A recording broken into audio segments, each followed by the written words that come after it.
پہلی بار جب پلاسٹک بنا تو اس کو ایکو فرینڈلی مانا گیا۔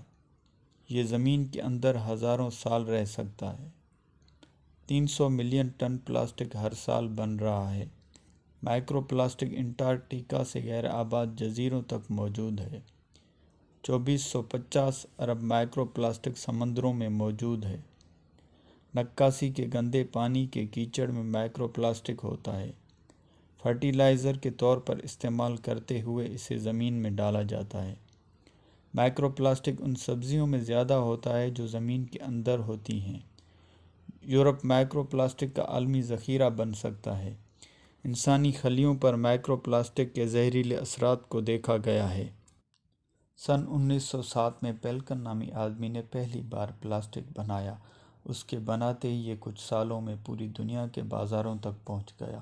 اس وقت اس کو ایکو فرینڈلی بھی مانا گیا کیونکہ اس سے پہلے پیپر اور لکڑی کا استعمال تھا جس سے درخت کم ہو رہے تھے، مگر آج یہ خود ایک بڑی مشکل بن چکا ہے جو زمین کے اندر ہزاروں سال تک اپنی حالت میں رہ سکتا ہے۔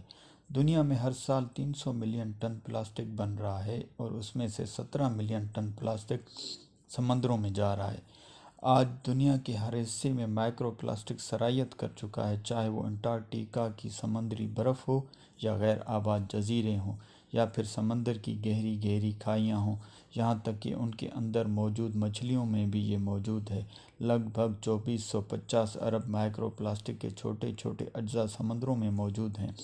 سیوریج سلج یعنی نکاسی کے گندے پانی میں جو کیچڑ ہوتا ہے اس میں ایسے اجزاء موجود ہوتے ہیں جو پلاسٹک میں موجود ہوتے ہیں، جس کو ضائع کرنا مہنگا ہوتا ہے اور اس میں بڑی تعداد میں نامیاتی غذائیت بھی ہوتی ہے، اس لیے انہیں فرٹیلائزر کے طور پر استعمال کرتے ہوئے زمین میں ڈالا جاتا ہے۔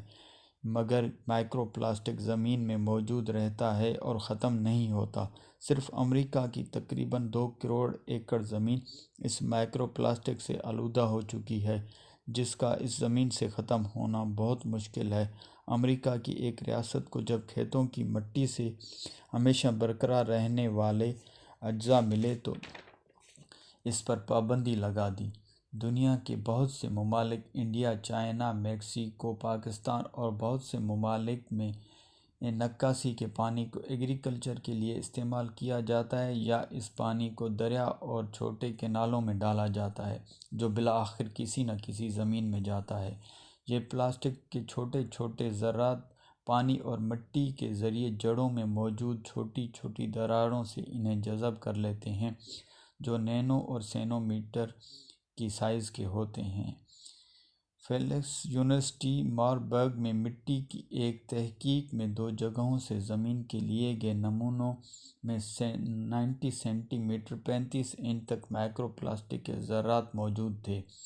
2020 میں مختلف ممالک کی سپر مارکیٹوں سے لیے گئے سبزیوں اور پھلوں کے مطالعے میں نینو پلاسٹک کے موجود ہونے کا پتہ چلا۔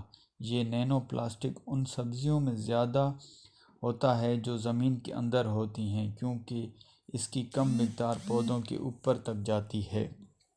یورپ سیوریج سلج کو نامیاتی کھاد کے طور پر استعمال کرتا ہے۔ 86 کھرب سے 710 کھرب مائکرو پلاسٹک کے چھوٹے چھوٹے ذرات ہر سال یورپ کھیتوں کو آلودہ کر رہے ہیں، جس وجہ سے یورپ مائکرو پلاسٹک کا عالمی ذخیرہ بن سکتا ہے۔ برطانیہ بھی اس کو نامیاتی کھاد کے طور پر استعمال کرتا ہے۔ مختلف 17 تحقیقی جائزوں میں انسانی خلیوں پر مائکرو پلاسٹک کے زہریلے اثرات کو دیکھا گیا ہے۔ اس جائزے سے پتہ چلا ہے کہ جو مقدار پودوں میں شامل ہو رہی ہے وہ لوگوں میں الرجی جیسے رد عمل پیدا کر سکتی ہے اور یہ مدافعتی نظام اور سیل کو نقصان بھی پہنچا سکتی ہے۔ یہ انسانی جسم میں موجود رہیں تو یہ وقت گزرنے کے ساتھ ساتھ زیادہ خطرناک بن سکتی ہیں۔